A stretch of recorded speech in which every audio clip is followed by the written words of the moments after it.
इस वक्त सलीम सीधा मौजूद है। सलीम जी, कैसे देख रहे हैं ये जो आतंकवादियों ने किया, वहां पर जो सैलानी घूमने गए थे उनको किस तरीके से बर्बरता से उनके संग ये इस कांड को किया, गोलियों से उनको भूत दिया, क्या कहेंगे?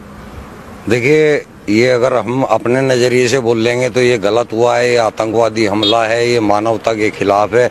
लेकिन अगर आप इसको इस्लाम के नज़रिए से देखेंगे तो ये पुण्य का काम किया है उन्होंने, ये सवाब का काम किया है उन्होंने। ये कुरान के स्क्रिप्चर सूरह तौबा की जो 5 आयत है उसके अंदर सेम टू सेम यही प्रक्रिया लिखी है कि काफिरों को जहाँ पाओ वहाँ देखो, उनको मारो, घात लगा करके उनको मारो। इन्होंने भी तो वही किया, घात लगा के मारा, बाकायदा उसकी रेकी हुई है। घात क्या इस्लाम में ही लिखा है, कुरान में ही लिखा है किस तरीके से निहत्थे लोगों को इस तरीके से देश के वासियों को भून दिया जाए, उनको मार दिया जाए? आइए, मैंने कुरान की तो आपको आयत बताई है, जो सूरह तौबा है, कुरान की 9वीं सूरह है और उसकी 5वीं आयत है। वहां पे ये लिखा हुआ है, सेम इसी तरह बर्बर तरीके से मारने का लिखा हुआ है।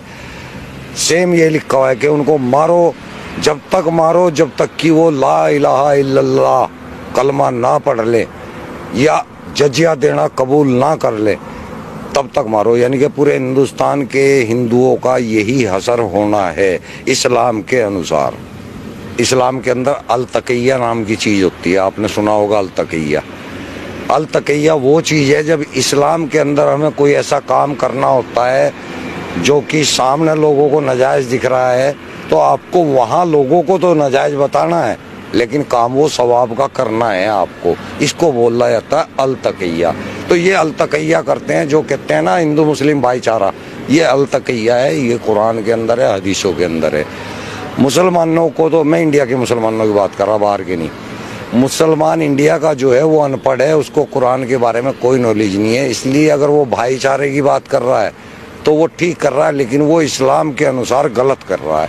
इस्लाम के अंदर कोई भाईचारा इस टाइप का नहीं है। इस्लाम के अंदर केवल मुस्लिम मुस्लिम भाईचारा है, हिंदू मुस्लिम भाईचारा कोई नहीं है। आप पढ़ के देखें या किसी आलिम से बात करके देखें। अब मैं भी आलिम ही हूँ, मैं आपको बता रहा हूँ।